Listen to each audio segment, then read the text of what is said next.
नमस्कार, आप देख रहे हैं आज तक। आपके साथ मैं हूं सईद अंसारी। बड़ी खबर, हाहाकार वाली खबर, डरा देने वाली खबर शेयर बाजार से आ रही है।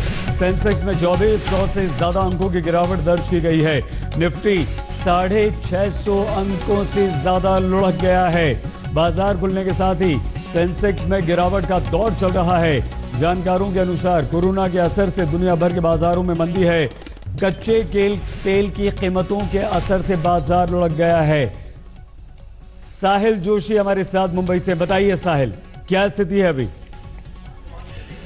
देखिए, वैसे तो बाजार की हालत पिछले कुछ दिनों से नाजुक चल ही रही थी, लेकिन आज जिस तरीके से बाजार गिरा है वो साफ दिखाता है कि किस तरीके से सिर्फ भारतीय जो कारण है वो उसके लिए ज़रूरी नहीं है, लेकिन कोरोना वायरस का फैलाव और जिसके वजह से पूरे दुनिया की आर्थिक स्थिति पर कहीं ना कहीं उसका असर पड़ा है। और उससे भी ज़्यादा जो कच्चे तेल की कीमतें 31% तक नीचे लुढ़क गई थी, जिसका असर कहीं ना कहीं बाजार पर होता नजर आ रहा है। दरअसल आज सोमवार को जब एशियन मार्केट्स खुले, आशियाई मार्केट्स खुले, फिर वो टोक्यो का मार्केट हो या फिर हांगकांग का मार्केट हो, उनकी शुरुआत ही गिरावट से होती गई। आमतौर पर कि अगर कच्चे तेल की कीमतों में गिरावट आती है तो भारत के लिए वो अच्छी खबर होती है, क्योंकि भारतीय कंपनियों को सस्ते दाम पर तेल मिल सकता है। जो भारत का ट्रेड डेफिसिट है उसके लिए भी अच्छी खबर हो सकती है। लेकिन अगर दुनिया के आर्थिक स्थिति के हिसाब से अगर उसके बारे में सोचे तो वो ये भी दिखाता है कि दुनिया की आर्थिक स्थिति किस तरीके से कमजोर है, किस तरीके से उसका जो दृष्टिकोण है उस आर्थिक स्थिति को लेकर वो कमजोर है, और उसका सीधा असर कहीं ना कहीं बाजारों पर, दुनिया भर के बाजारों पर पड़ता नजर आया है। अगर हम अंतरराष्ट्रीय बाजार देखें जो आज सुबह खुले, सोमवार की सुबह खुले, तो उसमें हमने देखा कि हांगकांग हो या जापान हो या टोक्यो का बाजार हो, वो सारे लगातार गिरते जा रहे थे और करीब 5% से 6% तक, 5% से 6% तक की गिरावट करीब हर बाजार में देखी गई। वहीं भारत में भी हमने देखा कि 24% से भी 2400 से भी ज्यादा नीचे बॉम्बे स्टॉक एक्सचेंज का सेंसेक्स गिरता हुआ नजर आया है। उसी तरीके से निफ्टी भी 600 अंकों से भी ज्यादा नीचे गिरता हुआ नजर आ रहा है। सबसे बड़ी बात यहां पर मैं आपको कहना चाहूंगा, शेयर बाजार में कारोबार करने वाले लोगों पर देखिए, आज की स्थिति में अगर हम देखें तो करीब हर स्टॉक रेड में, यानी लाल रंग में यहां पर दिखाई दे रहा है। खास और भारत में खास करके जो बाकी दो कारण है, खास जैसे येस बैंक का जो क्राइसिस हुआ, वो भी, उसका भी एक कहीं ना कहीं असर यहां पर दिखाई गया। तो ये 3-4 कारण जो है एक साथ दिखाई देने की वजह से ये बाजार लुढ़कता हुआ नजर आ रहा है। अभी तक यहां पर लोअर सर्किट नहीं लग पाया है, क्योंकि 35,000 के ऊपर फिलहाल जो सेंसेक्स है वो यहां पर है। अगर 3500 पॉइंट तक बाजार गिर जाता तो हो सकता है कि 10% की गिरावट होती है, उसके बाद लोअर सर्किट लगता है, जो अभी तक नहीं लगा है। लेकिन कुल मिलाकर भारत के बाजार पर उसका बहुत बड़ा असर यहां पर नजर आ रहा है। अगर हम देखें तो कोरोना वायरस की जो खतरा था वो भी एक तरीके से इंटेंसिफाई हुआ। हमने देखा कि पिछले कुछ दिनों में यूरोप में, खास करके इटली में तो पहले से ही उसका फैलाव था, लेकिन फ्रांस, जर्मनी में भी। बहुत धन्यवाद आपका साहिल। ये एक बड़ी खबर है जिस पर लगातार आज तक की नजर बनी हुई है, क्या असर पड़ेगा उन लोगों का जो शेयर बाजार में कारोबार करते हैं। लेकिन एक और बड़ी खबर है जो आपके और हमारे सरोकार से जुड़ी हुई है। यस बैंक घोटाले में बड़ी खबर आ रही है। संस्थापक राणा कपूर, उनकी पत्नी बिंदु कपूर, बेटी राधा रोशनी रॉकी, तीनों को आरोपी सीबीआई ने बनाया है। सीबीआई ने जो एफआईआर दर्ज की है उनमें इन सभी के नाम है, यानी कि राणा कपूर, पत्नी, बेटियां, पूरे परिवार को आरोपी बनाया गया है। आज ही सीबीआई ने राणा कपूर की बेटियों वाली कंपनी DOIT पर छापा मारा। घोटाले के सिलसिले में मुंबई में कुल 60 ठिकानों पर सीबीआई ने छापे मारे हैं। ये छापे इस समय भी चल रहे हैं। राणा कपूर 11 मार्च तक ईडी की हिरासत में है। रोशनी, बिंदु कपूर से कल रात पूछताछ हुई थी और कई घंटों की पूछताछ के बाद इन्हें घर तो जाने दिया गया, लेकिन मुंबई छोड़ने से मना कर दिया गया। रोशनी कपूर को कल लंदन जाने की कोशिश में मुंबई एयरपोर्ट पर रोक दिया गया था।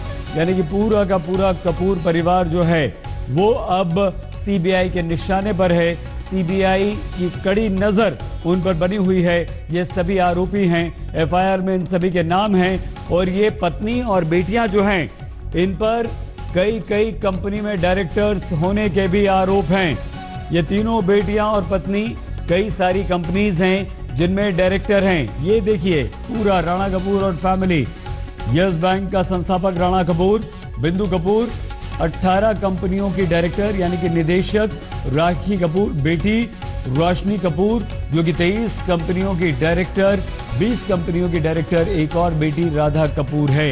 ये 3 बेटियां और पत्नी। आप अंदाजा लगाइए कि किस तरह से इन्होंने यस बैंक का जो पैसा है वो अपनों को लोन दिया और उसके बाद इस तरह की हरकत की, अपने परिवार को फायदा पहुंचाया। 2008 मार्च में 9 करोड़ रुपए, ये देखिए 9 करोड़ रुपए, और अब 2018 में 404 करोड़ रुपए। तो यस बैंक के पैसे, खाता धारकों के पैसे और उसका फायदा एक परिवार को मिला। वो परिवार सीधे सीधे राणा कपूर, पत्नी और 3 बेटी। सौरभ बख्तानिया हमारे संवाददाता हमारे साथ हैं। सौरभ, कितना बड़ा घोटाला, कितना बड़ा शिकंजा सीबीआई का इस वक्त कसा है राणा कपूर एंड फैमिली पर? सौरभ,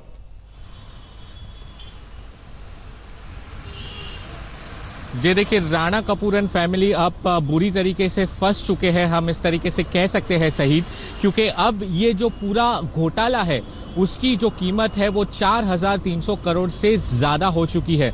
क्योंकि यस बैंक से जो पैसा डीएचएफएल में गया है तकरीबन 3,700 करोड़ रुपए, ये यस बैंक का जो पैसा था वो आम जनता का था। अच्छा सौरभ, एक बात बता दीजिए प्लीज।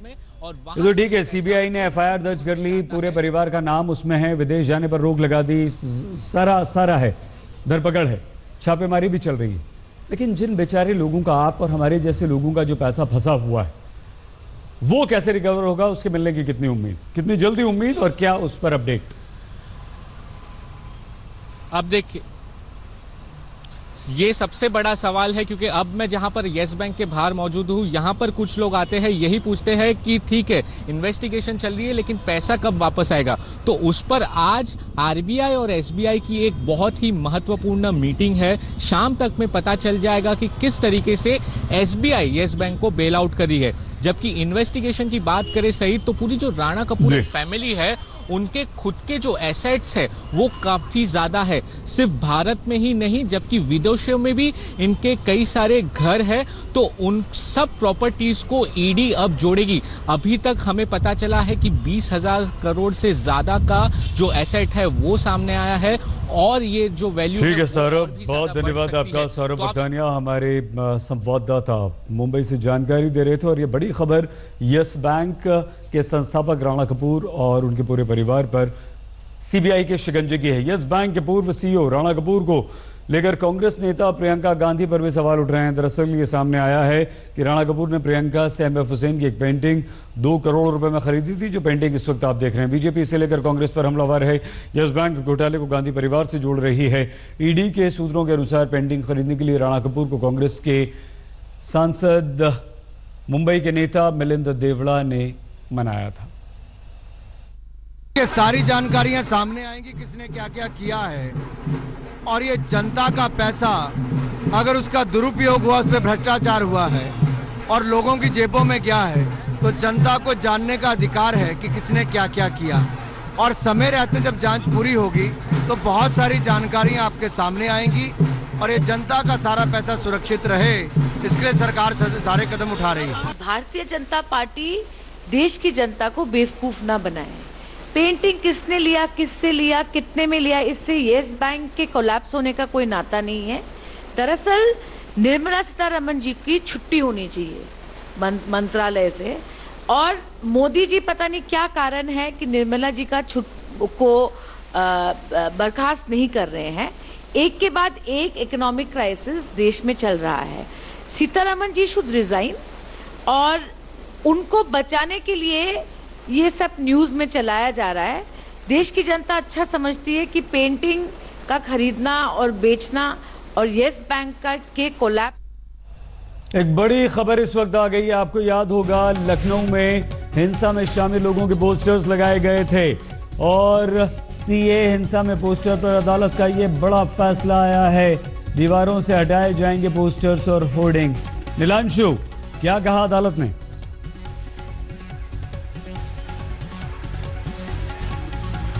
देखिए सईद, अदालत ने साफ तौर पर यह कहा है कि जो होर्डिंग्स लखनऊ के अलग अलग चौराहों पर लगे हुए हैं, जिसमें जो प्रदर्शनकारी हैं उनकी तस्वीर, उनके नाम, उनके पते दिए गए हैं और साथ साथ उनसे क्या रकम वसूलनी है उसका भी विवरण दिया गया है। उन पोस्टरों को तत्काल हटाने के इलाहाबाद हाईकोर्ट ने निर्देश दिए हैं। इस पूरे मामले का स्वतः संज्ञान कोर्ट ने लिया था और कल संडे को इस मामले की हेयरिंग इलाहाबाद हाईकोर्ट में हुई थी। उत्तर प्रदेश सरकार की तरफ से advocate general Raghavendra Singh court में आए थे और उन्होंने सरकार का पक्ष रखा था। साथ ही साथ क्या हटा लिए जाएंगे सारे पोस्टर नीलांशु जो लगे हैं और कोई प्रतिक्रिया सरकार की तरफ से मिल पाई है? जी बिल्कुल, इलाहाबाद हाईकोर्ट का साफ तौर पर यह आदेश है कि पोस्टरों को हटाया जाए और 16 मार्च को इस मामले की अगली सुनवाई होगी और इससे पहले सरकार को ये पोस्टर हटाने हैं। तो कुल मिला के उत्तर प्रदेश सरकार के लिए एक ये बड़ा झटका है और अब देखना होगा कि पोस्टर हटाने की कार्रवाई सरकार कब शुरू करती है। बहुत धन्यवाद नीलांशु हमारे संवाददाता लखनऊ से जानकारी दे रहे थे। लखनऊ में हुई हिंसा के मामले में एक बड़ा फैसला अदालत ने दिया है और वो फैसला ये कि सरकार ने, उत्तर प्रदेश की सरकार ने हिंसा में शामिल लोगों के जो पोस्टर लगाए थे फोटो के साथ, वो अब हटाए जाएंगे। ये इसके साथ क्या नीलांशु, अदालत ने कुछ और भी कहा है? ये गलत है, इस तरह से नहीं लगा सकते। अदालत ने खास तौर से क्या कहा पोस्टर लगाए जाने पर?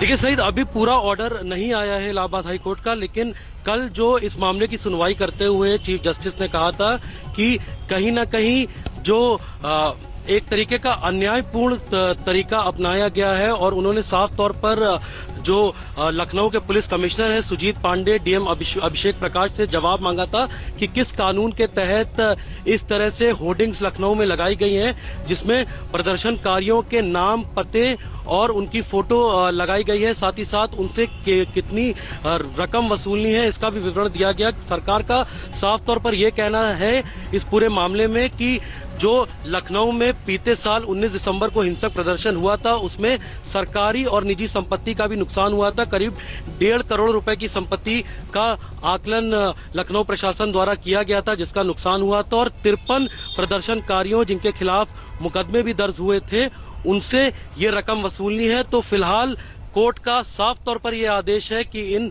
होर्डिंग्स को हटाया जाए और ये होर्डिंग्स लखनऊ के सभी प्रमुख चौराहों पर सहित लगी हुई हैं। ये जो पोस्टर हैं इसको हटाने के लिए कोई समय सीमा और कोई ऐसी बात जो सरकार को कही या सिर्फ अभी भी सिर्फ जवाब मांगा है कि पोस्टर हटाइए और बताइए कि किस नियम के अनुसार आपने पोस्टर लगाए? कुछ और जानकारी मिल पाई है या सरकार की तरफ से क्या दलील दी गई?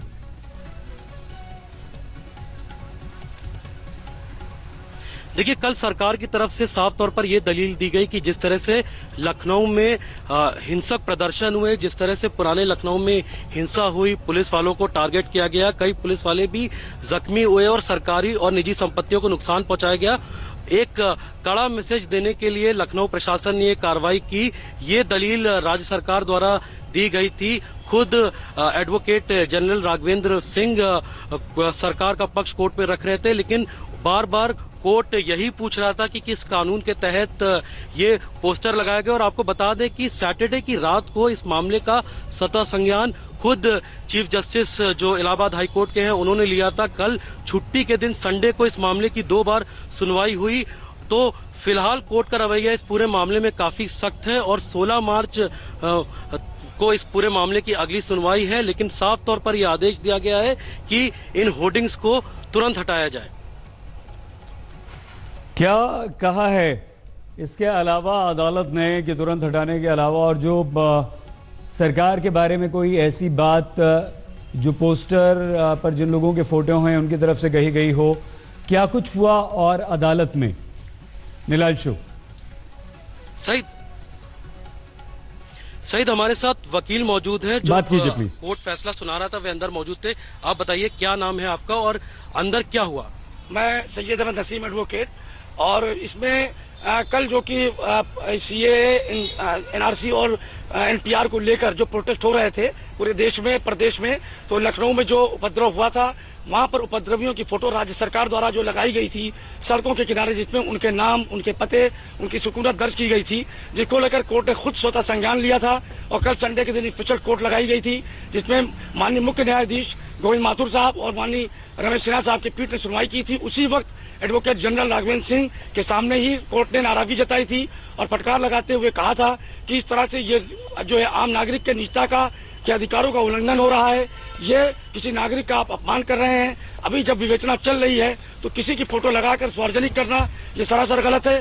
किस प्रावधान में सरकार ने जो है इस तरह की प्रक्रिया अपनाई है, जिसपे महाधिवक्ता ने यह कहा था कि साहब चूंकि उपद्रवियों के मनोबल को गिराने के लिए, उनके मॉरल को डाउन करने के लिए इस तरह की प्रक्रिया सरकार ने अपनाई है। इस पर कोर्ट ने अपने आदेश को सुरक्षित रख लिया था। आज कोर्ट ने अपना फैसला सुनाया है, जिसमें उन्होंने कहा है कि जो ये पोस्टर की प्रक्रिया अपनाई गई है वो विधि के विरुद्ध है और सारे पोस्टर्स को तत्काल हटाने के लिए आदेश किया है। साथ ही साथ लखनऊ के डीएम और कमिश्नर को ये आदेश किया कि ये पोस्टर हटवाने के बाद 16 मार्च या 16 मार्च तक रजिस्ट्रार जनरल के कार्यालय में अपनी आख्या को प्रस्तुत करेंगे। तो 16 मार्च को आख्या प्रस्तुत करनी है लखनऊ के पुलिस कमिश्नर सुजीत पांडे और डीएम अभिषेक प्रकाश को। और जैसा कि जो वकील अंदर मौजूद थे वो बता रहे हैं कि तत्काल इन पोस्टरों को हटाने के आदेश इलाहाबाद बहुत हाईकोर्ट धन्यवाद द्वारा दिलांशु, आप बने रहिए और बातचीत आपसे करेंगे हम। लेकिन अदालत का ये बड़ा फैसला इस वक्त आया है और हिंसा में शामिल 53 उपद्रवियों के पोस्टर चिपका दिए गए थे। सरकार की तरफ से ये पोस्टर चिपकाए थे वसूली के लिए, लेकिन इस पर जबरदस्त राजनीति भी पिछले दिनों हुई थी। हमने किसी भी मामले में, क्योंकि उत्तर प्रदेश के माननीय मुख्यमंत्री जी का मानना है कि जनता की गाड़ी कमाई की एक पाई भी अगर कोई भ्रष्टाचार करेगा तो उसे कठोरतम सजा दी जाएगी। उत्तर प्रदेश की सरकार का मनमाना फैसला, योगी सरकार के योगी आदित्यनाथ अपने मठ से संविधान चलाना चाहते हैं। डॉक्टर अंबेडकर के संविधान से राज्य सरकार चलेगी। मानव अधिकार का खुला उल्लंघन। सुप्रीम कोर्ट और हाई कोर्ट ने, सुप्रीम कोर्ट ने एक बार टिप्पणी की कि उत्तर प्रदेश पे जंगल राज है। हाई कोर्ट ने स्वतः संज्ञान लिया है। ये सरकार के दामन में दाग है। जिम्मेदारी होनी चाहिए और क्यों नहीं कार्रवाई होनी चाहिए उन अधिकारियों के खिलाफ जिन्होंने होर्डिंग्स लगा रहे हैं। इलाहाबाद हाईकोर्ट का बड़ा फैसला आया है। सरकार ने उपद्रव में शामिल 53 लोगों के फोटो के साथ पोस्टर चिपका दिए थे, उसे तुरंत हटाने का ये आदेश।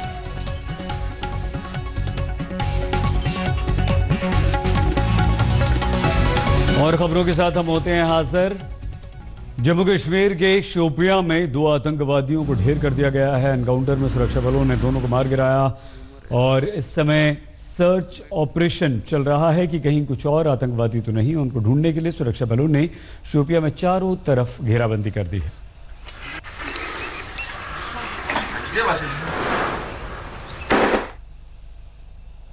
देश और दुनिया की हर खबर के लिए आप देखते रहिए आज तक। नमस्कार, मैं हूं अंजना ओम कश्यप। हमें उम्मीद है ये वीडियो आपको पसंद आया होगा। लेटेस्ट खबरों के लिए यूं ही देखते रहिए आज तक और इस वीडियो के पसंद आने पर लाइक, शेयर एंड सब्सक्राइब करना ना भूलें।